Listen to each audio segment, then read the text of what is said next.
So in this video, we've got a little problem. We're going to try and draw all the essentially different trees with 3, 4 or 5 vertices.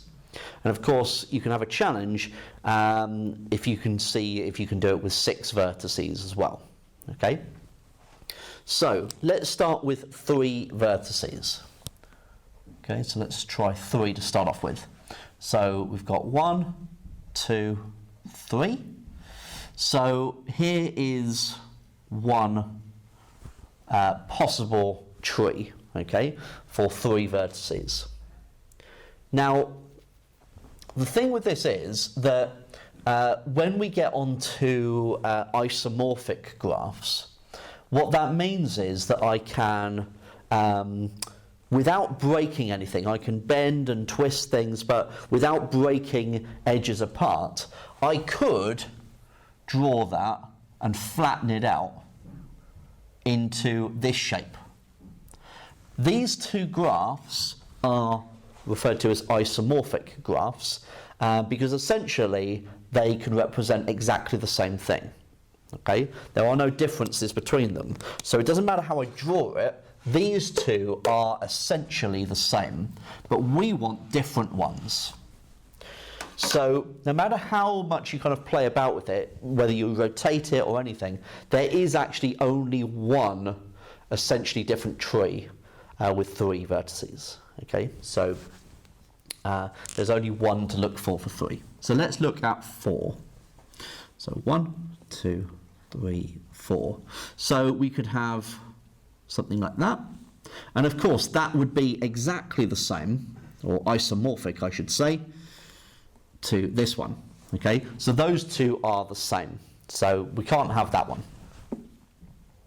However, what I could do is I could join up those 2. And now those 2 are different because no matter how I kind of stretch it, bend it around, as long as I don't break it apart, there is no way that I can morph that one back into that one. Okay, so actually with 4 vertices, there is only those 2 ways of doing it. Now you might be thinking, okay, well how about this one? What about that one? However, you can straighten that one out into a long 4 vertex, so you could do it as a vertical line, couldn't you? But this one you could do exactly the same. So actually this one and this one are precisely the same. So for 4 vertices, there's actually only 2 trees that are essentially different. Right, let's try 5. How many are there going to be? Okay, so let's try and draw our first one.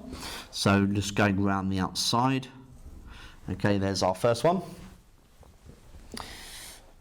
Okay.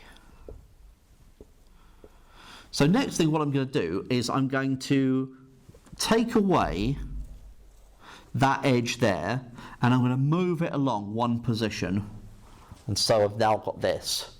And these 2 are essentially different. Okay, so let's see if I can go one step further than that. Now, if I pick up that one and replace it there, so if I had that, like so, those 2 are essentially the same. So it's like I could reflect that and stretch it a bit and I could fit it into that position. So these 2 are going to be the same. So how can we construct the last one? You might have found it already. But one that you can always draw is round the outside, like that. Another one that you should always be able to draw is from one vertex to each of the other vertices, like so. So this one is definitely different to this one, and it is definitely different to this one as well. So it turns out that for 5 vertices, there are 3 distinct, well, essentially different trees that we can draw. So your challenge moving up from here is, can you do it with 6? How many are there with 6? And if you want to keep going, see if you can research if there's a pattern, and see if this can be scaled upwards, if there's some form of formula that will tell you how many there might actually be.